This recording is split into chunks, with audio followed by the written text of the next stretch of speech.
11,00,00,000 రూపాయలు ఆయన అకౌంట్ లోకి ట్రాన్స్ఫర్ అయినాయి.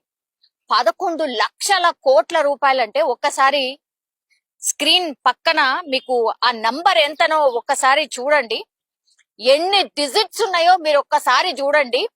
అన్ని సున్నాలతోని మీ అకౌంట్లకి ఒకవేళ డబ్బు ట్రాన్స్ఫర్ అయితే అసలు కళ్ళు తిరిగి కింద పడిపోవడమో, అసలు ఎగిరి గంతేయడమో, లేకపోతే కొన్ని నిమిషాల పాటు ఫెయింట్ అవ్వడమో ఇట్లాంటివి చూస్తాం కావచ్చు. గాని ఈయన అసలు కొద్దిసేపు మనలాగానే అంటే ఈ ట్రాన్స్ఫర్ చూడంగానే ఆయన కూడా షాక్ అయిండు. అండ్ ఆ తర్వాత భయపడ్డాడు. అసలు ఇదేంటి 11,00,00,000 రూపాయలు, అసలైన ఆ సంఖ్య ఎంచుకోవడానికే సరిపోయిందట. అంటే 1 నుంచి మొదలుకొని ఎన్ని డిజిట్స్ ఉన్నాయో అసలు ఆయనకే అర్థం కాలే. దాన్ని కొద్దిసేపు కూర్చొని అసలు ఎంత అవుతుంది ఈ సంఖ్య అని ఎంచుకుంటే 11,00,00,000 రూపాయలు తేలింది. అంటే మన దగ్గర తెలుసు కదా, ఈ బిగ్ షాట్స్, అంబానీస్, అదానీస్ వీళ్ళకు కూడా లేదు అంత పెద్ద సంఖ్య. వాళ్ళ బిజినెస్ ఇన్ని ఏళ్ల నుంచి బిజినెస్ చేసిర్రు.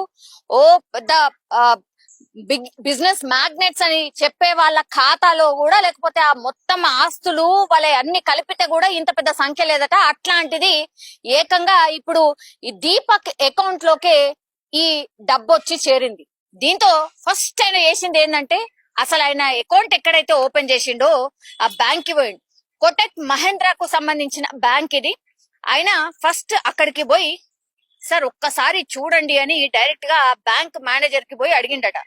సార్ 2 నెలల క్రితమే నేను అకౌంట్ ఓపెన్ చేసిన, నా పేరు వచ్చేసి దీపక్ సార్, ఒకసారి చూడండి, నేనైతే అసలు షాక్ లో ఉన్నా, మీరు ఒకసారి చూడండి సార్ అని చూపెడితే ఆ సంఖ్య చూసి బ్యాంక్ అకౌంట్ కి సంబంధించిన ఆ ట్రాన్సాక్షన్ చూసిన తర్వాత, ఆ అమౌంట్ చూసిన తర్వాత షాక్ అన్నమాట.